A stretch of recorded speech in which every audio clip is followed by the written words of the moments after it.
नमस्कार दोस्तों, बात करते हैं दिल्ली इलेक्शन की। दिल्ली में 70 विधानसभा के लिए इलेक्शन हो रहा है। इसको लेकर अब तमाम कंप्लेंट्स आ रही है। सबसे पहले बात करते हैं दिल्ली के जंगपुरा से, जहां से मनीष सिसोदिया यानी जो दिल्ली के पूर्व डिप्टी सीएम थे, वो इलेक्शन लड़ रहे हैं। उनका आरोप है कि बीजेपी वाले पैसा बंटवा रहे हैं। दूसरा आरोप लगाया सौरभ भारद्वाज ने, वो खुद डीसीपी साउथ अंकित चौहान से ही भिड़ पड़े और ये कहा कि पुलिस ने तो बैरिकेड लगा दिए, मतदाताओं को वोट ही डालने नहीं दे रही है, दिल्ली पुलिस मिली हुई है भाजपा के साथ, ये आरोप लगा दिए। इसके अलावा दिल्ली के सीलमपुर इलाके में, जहां पर बुर्के पहनकर कुछ लोग फर्जी वोटिंग कर रहे थे, पकड़े गए। उसके बाद हंगामा हुआ। तीनों तस्वीरें हम अपने पहले दर्शकों को दिखाते हैं। आप तीनों तस्वीरें देखिए किस तरह से हंगामा मचा दिल्ली इलेक्शन में। दिल्ली पुलिस ने 13,000 मतदान केंद्र बनाए थे, जिनमें से 3,000 के आसपास मतदान केंद्र सेंसिटिव बनाए थे।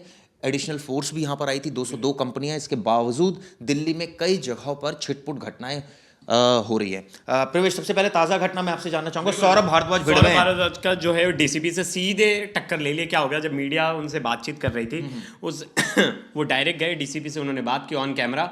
जो विजुअल्स देख रहे होंगे आप, जो हमने अभी हमारे दर्शक देखे, वो सीधा पूछते हैं कि आपने इतने दूर बैरिकेड क्यों लगाया। तो उन्होंने कहा कि नहीं सर, ये तो नियम है, इतना नहीं तो उसके वजह से ट्रैफिक हो जाएगा। हाँ, नियम ये है कि मतदान केंद्र के 200 मीटर के आसपास प्राइवेट वाहन को अलाउ नहीं होता, कोई खड़ा नहीं करेगा, बिल्कुल खाली रहेगी वो जगह। बिल्कुल। तो उन्होंने 200 के आगे, उनका आरोप है सौरभ भारद्वाज का, कि पुलिस ने 200 मीटर के आगे रोक दिया है गाड़ियों को और 200 मीटर के आगे बैरिकेड लगा रहे हैं। तो इसका मतलब क्या है, लोगों को नहीं चाहती कि लोग वोट डालने आए, इतना लंबा पैदल कौन चल के जाएगा, जिसको लेकर वो सुबह से सवाल खड़ा कर रहे थे। जैसी मीडिया आई वो सीधा भिड़ गए डीसीपी से। डीसीपी को जवाब देता नहीं बन रहा था, लेकिन उन्होंने अपने तरफ से भी रखे कि नहीं, इस जोन में अगर हम वहां गाड़ी जाने देंगे तो ट्रैफिक लग जाएंगी, जिसकी वजह से आगे भी सिचुएशन खराब होगी। ट्रैफिक का आना जाना मूवमेंट जो है वो कंजस्टेड हो जाएगा, जिसकी वजह से वोटर्स को ही प्रॉब्लम होगा इनडायरेक्टली। लेकिन उनका कहना था साफ साफ कि ये पुलिस वाले ये जानबूझकर ऐसा कर रहे हैं, इनका काम है वोटर्स को रोकना। क्यों ऐसा करेंगे, वोटर्स को क्यों रोकेंगे? इन्हें सवाल ये उठता है, जब कानून ये है कि मतदान केंद्र के आसपास 200 मीटर तक कोई वाहन प्राइवेट नहीं खड़ा होगा सिक्योरिटी की दृष्टि से, क्योंकि जिस समय मतदान केंद्र पर वोटिंग चल रही होती है वहां पर सिर्फ वोटर्स मौजूद होते हैं, इलेक्शन कमीशन के लोग होते हैं, पॉलिटिकल पार्टीज के लोग होते हैं और साथ में दिल्ली पुलिस के अधिकारी होते हैं और पैरामिलिट्री फोर्सेज होती हैं। ऐसे में कोई और वाहन या मोबाइल भी लेकर नहीं जाने दिया जा रहा। कई जगह से ये भी बातें सामने आ रही हैं, अपने आप डॉक्यूमेंट्स लेकर जाइए और वोट कास्ट कीजिए। लेकिन ये आरोप लगाया कि डीसीपी अंकित चौहान पर आरोप ये लगाया कि जहां पर मतदान केंद्र है चिराग दिल्ली में, उसके पास एक बैरिकेड लगा दिया गया है, जिससे मतदाताओं को काफ़ी दिक्कतें हो रही है। कई मतदाता वापस लौट रहे हैं और ये साजिश है, इस तरह की बातें कही जाती हैं। बिल्कुल बिल्कुल। और जिसको लेकर डीसीपी का भी बयान आया है। डीसीपी ने कहा कि बुजुर्ग और जो लोग चल नहीं सकते उनके लिए छूट है। हाँ, उनके लिए अपनी कार अंदर लाने की अनुमति है। ये नियम हर जगह लागू किया जा रहा है। हम उन जगहों की जांच करेंगे जहां चिंता जता रहे हैं। कहने का मतलब है, इनका ये कहना तो सौरभ भारद्वाज का, ये नियम फिर हर जगह होना चाहिए। हाँ। कई जगह तो ये नियम नहीं है। बिल्कुल। जब ये सारे बहस हो रही थी तब उसके बाद ये बयान आया कि आप बुजुर्गों को जाने देंगे। पहले बुजुर्गों को भी नहीं जाने पहले दे तो रहे थे। किसी को भी नहीं जाने दे रहे थे, जिसके बाद ये टसल हुआ। उसके बाद ये वीडियो वायरल हुई सोशल मीडिया पे, क्योंकि आप आम आदमी पार्टी सुबह से ही सोशल मीडिया पे एक्टिव है, बहुत सारे वीडियोस डाल रहे हैं। आप आपके पेज पे जाओगे तो कहीं वो आरोप लगा रहे हैं कि कहीं पैसे बट रहे हैं। वही मनीष सिसोदिया का भी वीडियो सामने आया था, वो जिस इलाके में गए वहाँ भी लोग उनके खिलाफ नारे लगा रहे थे। तो ऐसे बहुत सारे वीडियो आ रहे हैं। लेकिन जो सबसे बड़ा आरोप था उनका यही था कि पुलिसिंग, देखिए हमारा काम है पुलिसिंग, हम पुलिसिंग पे बात भी करते हैं, और इलेक्शन पर पुलिसिंग, तो ये दोनों ही चीज थी। सीधा सीधा आरोप है कि चिराग जी, अधिकारी जो हैं वो किसी और के कहने पे काम कर रहे हैं, वो सही से काम नहीं कर रहे हैं, वो लोगों को परेशान कर रहे हैं। पुलिस का काम होता है कि लोगों की सेवा करे, लोगों की सेवा में रहे, लेकिन यहाँ उनका कहना है कि यहाँ तो पुलिस ही खुद नहीं काम करने दे। देखिए, पुलिस का जो धर्म है वो यही है, स्मूथ और फेयर इलेक्शन हो, उसके लिए किसी तरह के लोगों को दिक्कतों का सामना ना करना पड़े, और जो कानून को हाथ में ले उनके खिलाफ कार्रवाई करे और चुनाव आयोग के जो गाइडलाइंस है उनको फॉलो करवाए। यानी कि अगर नियम ये है जो इलेक्शन कमीशन ने बनाया कि 200 मीटर तक कोई वाहन नहीं लगेगा, तो पुलिस की ड्यूटी है ना लगे। लेकिन इसके उलट दिल्ली के जंगपुरा इलाकों में जंग देखने को मिली। वहां मनीष सिसोदिया भिड़ गए। उनका कहना है कि ये तो मैल प्रैक्टिसेस हो रही है, यहां पर एक पार्टी के नेता पैसे बांट रहे हैं, इस तरह उनके कार्यकर्ता पैसे बांट रहे हैं। और देखिए, आम आदमी पार्टी ने ट्वीट किया है, ट्वीट में लिखा है, दिल्ली पुलिस और चुनाव आयोग एक साथ मिलकर मतदाताओं को पैसे बांट रही है बीजेपी। उन्होंने आरोप लगाया। और उनका साफ साफ कहना है दिल्ली पुलिस और चुनाव आयोग के साथ मिलकर मतदाताओं में पैसे बांट रही है बीजेपी। मतलब इस तरह की ये आरोप लगाया कि दिल्ली पुलिस मिली है, चुनाव आयोग मिला है और बीजेपी मिली हुई है। यही कहना है? बिल्कुल बिल्कुल बिल्कुल। ये आरोप कितने, अब ये तो आरोप वो जानेंगे कि कितने सही है कितने गलत है, लेकिन पूरी तरह मतलब पूरा टसल फाइट चल रहा है और सीधा सीधा आम आदमी पार्टी कहीं ना कहीं ये आरोप लगा रही है कि जो पुलिस प्रशासन है और इलेक्शन कमीशन वो आंख इसके बंद उलट करके कल बैठा है। रात में एक तस्वीर देखने को मिली जब दिल्ली की सीएम आतिशी के एक जानकार के पास से 5 लाख रुपए मिले। जब उस समय वीडियो वायरल हुआ, विवाद हुआ, उसको लेकर भी एक मामला दर्ज किया गया, जांच की जा रही है। बिल्कुल बिल्कुल। और चिराग जी, ये भी सवाल खड़ा करना कि पुलिस और प्रशासन सिर्फ एक तरफा काम कर रहा है, ऐसा नहीं है। आप देखिए जो बिदुड़ी है उनके लड़के के खिलाफ एफआईआर हुई थी, जिस दिन आतिशी के ऊपर एफआईआर हुई थी, सेम डे दोनों के ऊपर एफआईआर हुई थी। तो ऐसा तो नहीं है कि चूज एंड पिक कर रहे हैं, चल रहा है, दोनों जगह कार्रवाई चल रही है, वहाँ भी चल रही है, यहाँ भी चल रही है। जहाँ जहाँ कंप्लेंट्स मिल रही है वहाँ भी एक्शन लिया जा रहा है। जहाँ जो रंगे हाथ चीज़ें पकड़ में आ रही है, जो फ्लाइंग स्क्वाड को दिख रहा है, फ्लाइंग स्क्वाड पुलिस को उसको जानकारी दे रही है, फ्लाइंग स्क्वाड की जानकारी के आधार पे वो एक्शन ले रहे हैं। यही देखने मिला कल अरविंद केजरीवाल पर भी केस हुआ और जो उनके जो वो हैं फेमस एमपी अमानतुल्लाह खान उनके ऊपर भी एफआईआर हुई। वो देर रात तक प्रचार कर रहे थे, ऐसा आरोप लगा। तो एमसीसी मॉडल बिल्कुल मॉडल कोड ऑफ कंडक्ट के तहत। तो जहां जहां जो रूल्स तोड़ रहा है पुलिस वहां एक्शन ले रही है।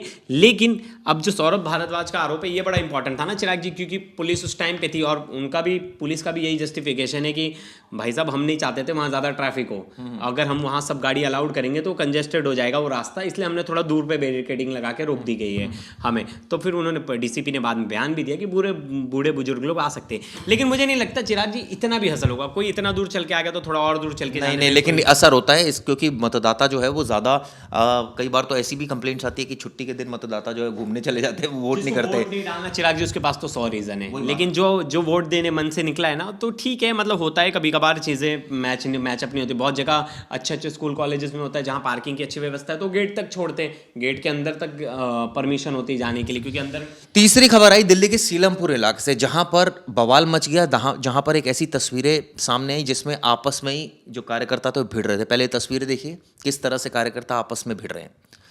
ये दरअसल जो मामला प्रकाश में आया वो क्या था वो मैं आपको बता दूं। दिल्ली के सीलमपुर इलाके में बुर्के में फर्जी वोटिंग की बात सामने आई और इसको लेकर बवाल मच गया। फिलहाल जांच की जा रही है। प्रवेश बिल्कुल। देखिए फर्जी वोट तो हम हर इलेक्शन में देखते हैं कि कहीं ना कहीं ये खबर तो आना शुरू हो जाती है कि फर्जी वोट। लेकिन ये जो था सीलमपुर जो इलाका है, बहुमूल्य इलाका है, वहाँ मतलब जो मेजर पॉपुलेशन है वो माइनॉरिटीज़ की है वहाँ। अब क्या है वहाँ उस पॉपुलेशन में अब हर किसी को चेक करना भी बड़ा इशू है, वो भी बड़ा मैच करना। तो आप और पहले से ही बीजेपी आरोप लगा रही थी कि यहाँ फर्जी वोटिंग पड़ सकती है, जिसको लेकर उन्होंने 2 बार कहा। बता देता हूँ दरअसल ये जो पूरी मामला हुआ था, सीलमपुर के एक बूथ पर कुछ देर के लिए हंगामा हुआ। बुर्के में महिलाओं के फर्जी वोटिंग के आरोप लगने के बाद वहां पर हंगामा मच गया। पुलिस ने समय रहते स्थिति को तो संभाल लिया। यह आरएन पब्लिक स्कूल के पास बने बूथ पर बीजेपी के कार्यकर्ताओं ने आरोप लगाया कि बाहर की महिलाओं को लाकर बुर्के में फर्जी वोटिंग कराई जा रही है। बिल्कुल। और वो लेकिन अभी तक साफ नहीं हुआ है कि वो फर्जी वोटिंग हुई है नहीं हुई है, ये अभी तक साफ नहीं हुआ। वो इलेक्शन कमीशन अपनी तरफ से साफ करेंगे। लेकिन हंगामा बहुत हुआ। एक वीडियो आम आदमी पार्टी ने डाला जिसमें लिखा था बीजेपी के बूथों पर मतदाता तो आ नहीं रहे, पैसे के बंटवारे को लेकर युद्ध छिड़ गया। और एक वीडियो है जिसमें एक औरत गुस्सा कर रही है, उसको लेकर अब पता नहीं है कितने हाफ वीडियो है, कितना सच है कितना नहीं। लेकिन सुबह से ही एक्टिव मोड में फिर एक और जगह आम आदमी पार्टी ने लिखा है कि बीजेपी सरेआम कानून और नियमों की धज्जियां उड़ा रही है। वहीं हम बीजेपी का भी देखेंगे, बीजेपी दिल्ली क्या, क्योंकि अलग अलग इस मामले में जो ट्वीट्स हैं और अलग अलग पार्टीज अलग अलग हिसाब से कर रही है। लेकिन ये दिल्ली पुलिस के लिए मुश्किलों भरा दिन तो ज़रूर है, क्योंकि जिस तरह से लॉ एंड ऑर्डर अगर बिगड़ता है तो नेचुरली पुलिस पर तमाम सवाल खड़े होते हैं। अभी सीलमपुर का बवाल हमने आपको बताया, जंगपुरा का बताया और चिराग दिल्ली का बताया। अब आपको बताते हैं कि बीजेपी का इस पर क्या कहना है। बीजेपी ने भी कुछ ट्वीट्स किए हैं और क्या कुछ कहाँ बताइए। देखिए मैं आपको शादरा की बता रहा हूँ। शादरा विधानसभा में कलंदर कॉलोनी में अरविंद केजरीवाल के गुंडों ने बीजेपी के कार्यकर्ताओं की झुग्गी जला दी, इस तरह की बातें कही जा रही है। ये बीजेपी कह रहा है। ट्वीट किया ये, मतलब देखिए ट्वीट वॉर चल रहा है। एक तरफ वहाँ इलेक्शन चल रहा है, आचार संहिता लगी चुकी है और चिराग जी आपने एक बार देखा है हर जगह से प्रचार बंद हो जाता है, लेकिन एक तरह से देखिए डिजिटल पे प्रचार बंद नहीं होता। एक तरह से मेरे हिसाब से तो गलती है डालना एक दूसरे के खिलाफ।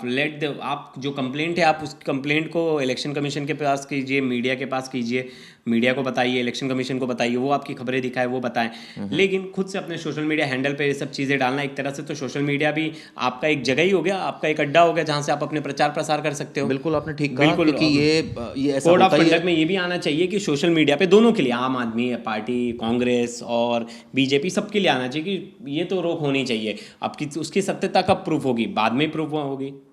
एक और बीजेपी का ट्वीट है जिसमें है, भ्रष्टाचार और घोटाले कर कर दिल्ली को बदहाल करने वाली आपदा को दिल्ली की जनता दे रही है अपने वोट से करारा जवाब। इसमें 2 वोटर्स की ये बात चलता रहेगा, ये तो आपस में पार्टी अपना पीआर कर रही है दोनों। और एक जगह और भी बड़ा एक व्यंग्यात्मक तरीके से लिखा है, इंतहा हो गई इंतजार की।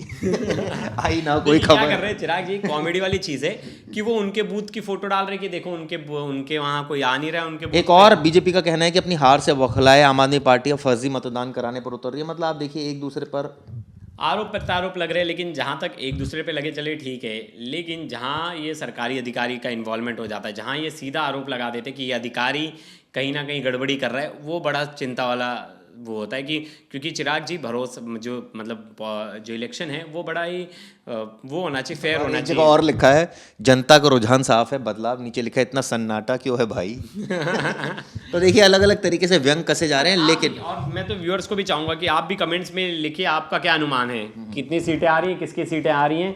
अगर जिनका अनुमान में एकदम सटीक होगा, हम उनका नाम नेक्स्ट शो पे लेंगे और हम उनसे बात भी करेंगे। बिल्कुल। अब हमने आपको दिखाया कि दिल्ली में क्या तस्वीर चल रही है। ये वीडियो दोस्तों कैसे लगी जरूर बताइएगा। शुक्रिया, धन्यवाद।